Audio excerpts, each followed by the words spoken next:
We've got the Land Cruiser Prado all cleaned up and detailed a little bit, buffed, polished, and then waxed. Finish is looking pretty good.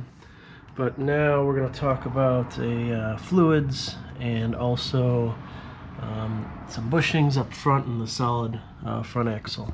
So we got the Redline MTL for the manual trans.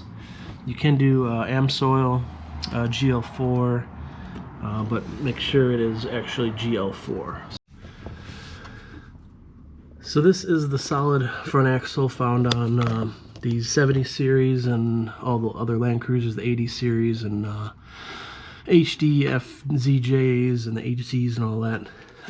It's a little bit more complicated than just a simple rack and pinion, because you've got all these like crossbars, you know, from one side to the other. You've got this bar in front of the diff. You've got another bar back there that has tie rods on it. So your steering gearbox is right here. So this is what your steering wheel is connected to. Right there, the steering column. So that goes to this end link, and then like I said, it goes over and then back and then forth. So there's a lot of areas where you can have some problems with play and bed bushings, and especially if you notice if you hit a bump and your steering wheel starts shaking. I'm going to show you what that problem is. So you want to look.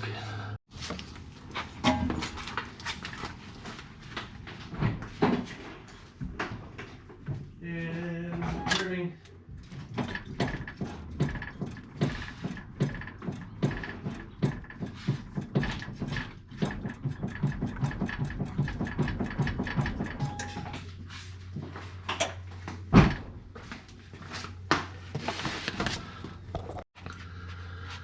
So as you can see, there's a lot of play in this arm, this trailing arm, or I forget what it's called, track rod or control arm.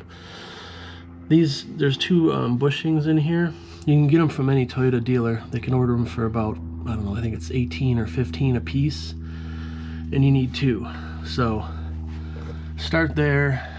That's kind of the most common one that goes, but it's very easy to replace. Just the cotter pin and the nut, and then this arm should come off. I'm not sure if you have to remove this side as well, right there, to get the whole arm out for clearance. That I'm not sure. We'll find out when we do it.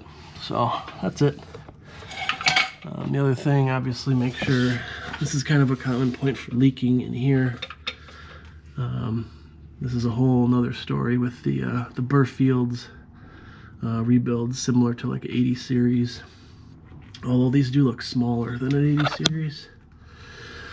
But, yeah. So let's go back and look at the transmission. So here's our manual transmission. This is going to be your drain bolt, and then the fill bolt is actually on the other side up here. It's a very simple access. Let's see if we can see the fill over here. Hopefully you can see that. And it's just about 3 quarts, 3.1 quarts or so. So you may need a 4th quart, maybe not. But I'm going to drain this, and then we'll fill it on the other side. And then we're going to check the fluids in the front differential or the front axle. We'll check the transfer case fluid just to make sure, you know, it's not black or burned, or there's no major issues with it. And then looks like here is your fill, and then the drain is right there in the bottom. And then also the rear differential or axle, just to, you know, get a pulse on the condition of the fluid. Is it, you know, has it ever been changed? What does it look like? Is it black? Is it clear? Etc. So I'll stop spinning the camera around here a million times and drain this out. So I've already loosened the fill plug and the drain. Just a 24mm socket, your standard. And the fluid doesn't look too bad. I mean, it's pretty clear. So looks like it was changed at some point. And it doesn't shift poorly. We just want to make sure that we get some synthetic in there because it does have 200,000 miles, and make sure everything lasts. So be careful to drain. Pull this off, don't lose it, and don't spill if you can, because that smells, trans food smells pretty bad. Okay, here we go. What's all over my hand? Yeah, see, it's like almost crystal clear. So it had to have been changed, I mean, somewhat recently, but you never know on these cars. So I'm expecting kind of the same results for the other transfer case and the other axles, but better be safe than sorry.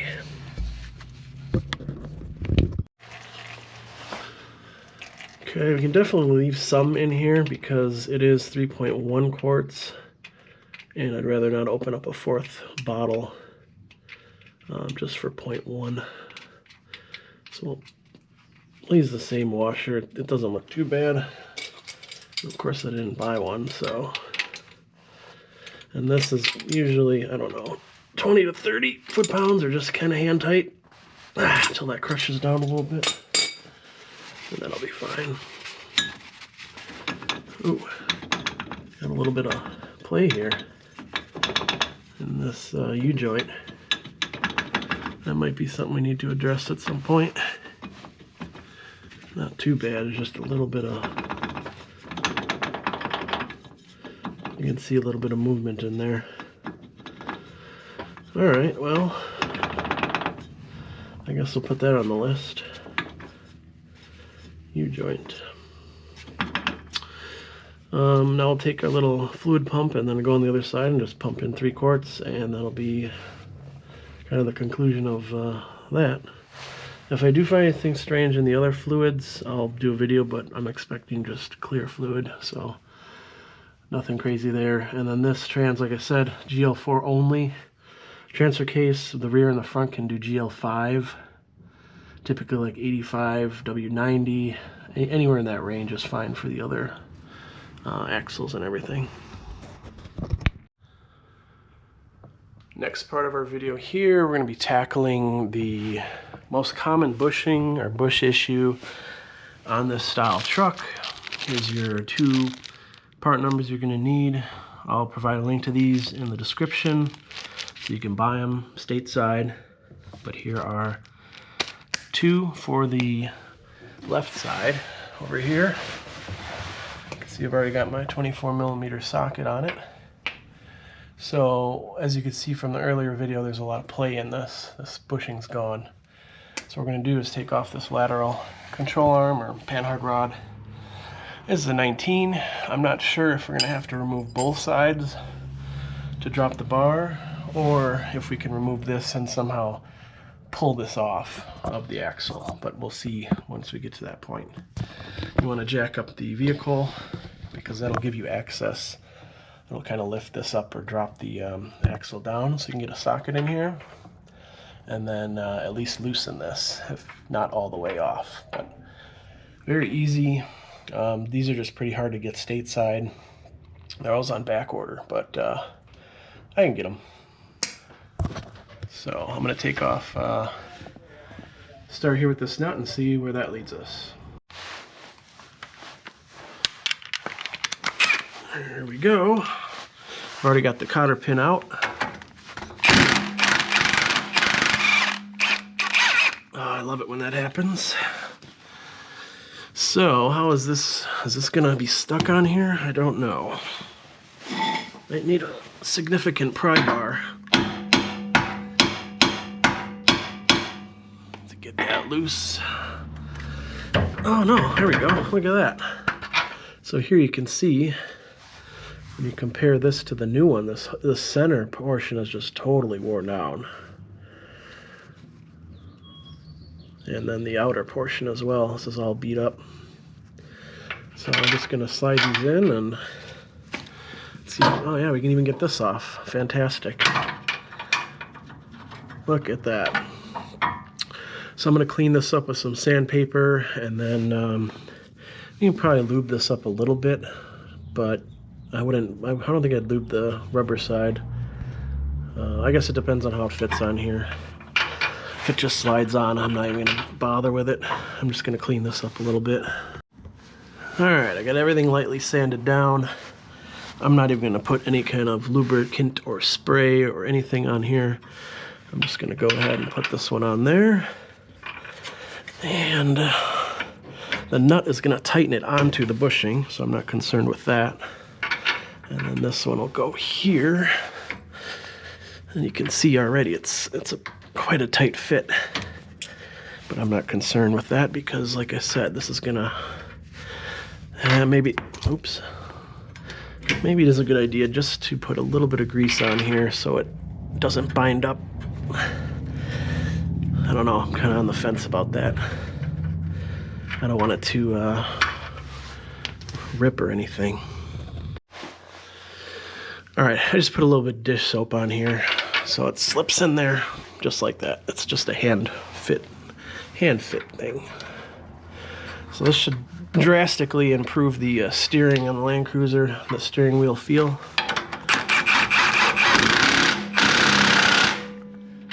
And there we go.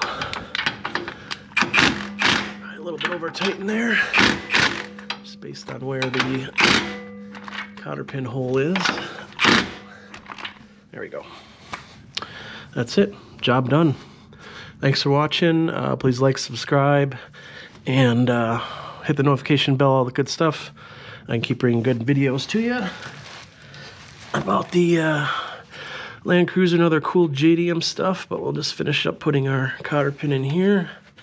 Actually, this one in the other way. And I'm not gonna, I need to hammer this in, I think. It's a little bit of a tight fit. So that's it. Take care. See ya.